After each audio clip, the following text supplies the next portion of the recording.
Hi friends, இன்றைக்கி நம்ம பாரம்பரியமான நம்ம உடம்புக்கு ஆரோக்கியத்தை அள்ளி தரக்கூடிய எள்ளுருண்டை எப்படி பண்ணலாம்.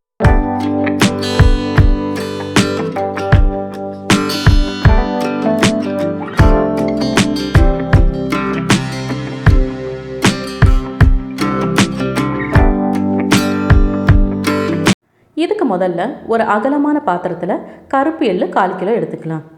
வெள்ளை எள்ளும் எடுத்துக்கலாம், ஆனால் அதை விட இந்த கருப்பு எள்ளுக்கு தான் அதிகமான சத்துக்கள் இருக்குது.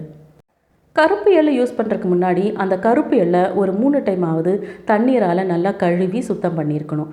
அப்போ தான் அதில் இருக்கிற மணல், சிறு கற்கள், அப்புறம் தூசிகள் எல்லாமே போயிடும். வெள்ளை எள்ளுக்கு இவ்வளோ வேலை இல்லை, அந்த வெள்ளை எள்ளை அப்படியே யூஸ் பண்ணிக்கலாம். ஆனால் கருப்பு எள்ளில் அந்த தோல்கள், மேல் தோல் அப்படியே இருக்கிறனால சத்துக்கள் அதிகமாக இருக்கும். அந்த மேல் தோல் நீக்கப்படுறதுனால அந்த வெள்ளை எள்ளுக்கு அவ்வளோ சத்துக்கள் இருக்காது. இப்போ பாருங்கள், நல்லா கழுவியாச்சு, அதில் இருக்கிற கல், மண் எல்லாமே எடுத்தாச்சு. அதுக்கப்புறமா ஒரு காட்டன் துணியை இதே போல் விரித்து வச்சு அதுக்கு மேலே வந்துட்டு நம்ம சுத்தம் பண்ணியிருக்கிற அந்த கருப்பு எள்ளை இதே போல் உலர்த்தி எடுத்துக்கலாம். வெயிலில் வச்சோ இல்லை ஃபேனுக்கு கீழேயோ இல்லை நிழலையோ எப்படியோ நம்ம உலர்த்தி எடுத்துக்கலாம்.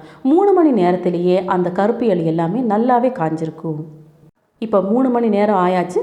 இப்போ நம்ம கருப்பு எள்ளை பாருங்கள், நம்ம கையில் ஒட்டாமல் அழகாக நல்லாவே காஞ்சி வந்திருக்கு.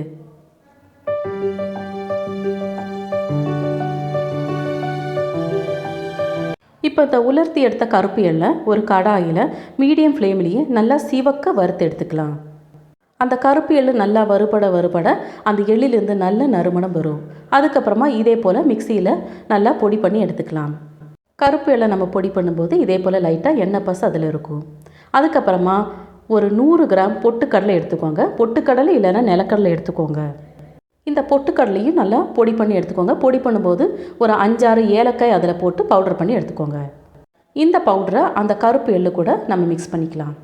அதுக்கப்புறமா 1/4 கிலோ வெல்லம் இல்லைன்னா கருப்பட்டி எடுத்துக்கலாம், எது வேணால் எடுத்துக்கலாம். இதை இந்த மாதிரி வர்ற மாதிரி மிக்சியில் அரைச்சி எடுத்துக்கணும். இப்போ இந்த 3ஐயும் இதே போல் நல்லா பிசைஞ்சு விட்டுக்கோங்க. நீங்கள் பொட்டுக்கடலைக்கு பதிலாக நிலக்கடலையும் யூஸ் பண்ணிக்கலாம். நிலக்கடலை பொடிக்கும் போது அதே போல் எண்ணெய் லைட்டாக அதுலேருந்து பிரிஞ்சு வரும். இப்போ இந்த பொடியிலிருந்து தான் நம்ம உருண்டை பிடிச்சி எள்ளுருண்டை செய்ய போகிறோம். இதில் இருக்கிற எண்ணெயை வச்சே தான் நம்ம ரொம்ப அழுத்தம் கொடுத்து எள்ளுருண்டை செய்ய போகிறோம். நீங்கள் எள்ளுருண்டை செய்ய போகிறதுக்கு முன்னாடி இதே போல் கைகளை நெய்யால் இதே போல் அப்ளை பண்ணிக்கோங்க. அதுக்கப்புறமா எள்ளுருண்டை பிடிக்க ஆரம்பிக்கலாம். இத்தனை நேரம் நம்ம செஞ்சதெல்லாம் ஈஸியாக தான் இருக்கும். இந்த உருண்டை பிடிக்கிறது ரொம்பவே ப்ரெஷர் கொடுக்குற வேலை. ரொம்பவே இந்த அழுத்தி நீங்கள் உருண்டை பிடிக்கும் போது அந்த உருண்டை அப்படியே வரும், இல்லைன்னா பொடியாக அப்படியே உதிர்ந்து போயிடும். இதே போல் பாருங்கள், நல்லா அழுத்தி நீங்கள் உருண்டை பிடிக்கணும்.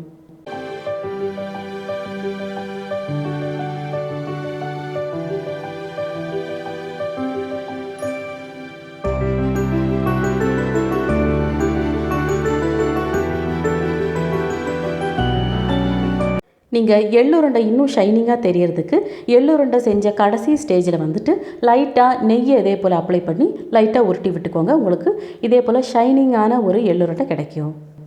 நம்ம இந்த உருண்டை பிடிக்கும்போது நம்ம கைகளெல்லாம் நல்லா அழுத்தம் கொடுத்து வலி எடுக்கிற மாதிரி இருக்கும். அது நமக்கு ஒரு கைக்கு எக்ஸசைஸ் நினச்சி நீங்கள் பண்ணிக்கோங்க. ரொம்பவே நல்ல டேஸ்ட்டாக இருக்கும், ரொம்ப சத்தாக இருக்கும்.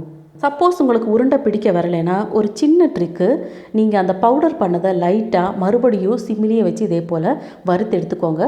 அப்போ அந்த வெல்லம் இன்னுமே கொஞ்சம் இளகி வரும். அதுக்கப்புறம் நீங்கள் இதே போல் சூப்பராக உருண்டை பிடிச்சிக்கலாம். நம்ம உடம்புக்கு தேவையான ஒட்டுமொத்த கால்சியத்தையும் இந்த எள்ளுருண்டை நமக்கு அள்ளித்தரும். அது மட்டும் இல்லை, விட்டமின் இ அதிகமாக நிறைய காய்கறிகள் எதுவுமே அதிகம் இருக்காது. இந்த எள்ளுருண்டையில் அபாரமாக இதில் இருக்கும். எல்லா தாது உப்புகளும், அது மட்டும் இல்லாமல் பெண்களுக்கு வரக்கூடிய எல்லா பிரச்சனைகளும் தடுக்க வல்லது இந்த எள்ளுருண்டை. எலும்புகளுக்கு நல்ல ஸ்ட்ரென்த்தை கொடுத்து அந்த எலும்புகளுக்கு இடையில் இருக்கிற அந்த திரவத்தையும் கூட இந்த எள்ளுருண்டை நல்லபடியாக சுரக்க செய்யும்.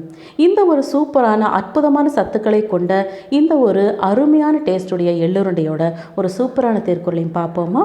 இன்றைய திருக்குறள், குறள் 59. புகழ் புரிந்த இல்லினோர்க்கு இல்லை, இகழ்வார் முன் ஏறு போல் பீடு நடை. அப்படின்னா புருஷனுக்கு நல்ல பேரை எடுத்து கொடுக்காத மனைவியோடு வாழ்கிறவங்க மற்றவங்க முன்னாடி ஒரு காளை போல் வீரமான நடை போட அவங்களால முடியாது.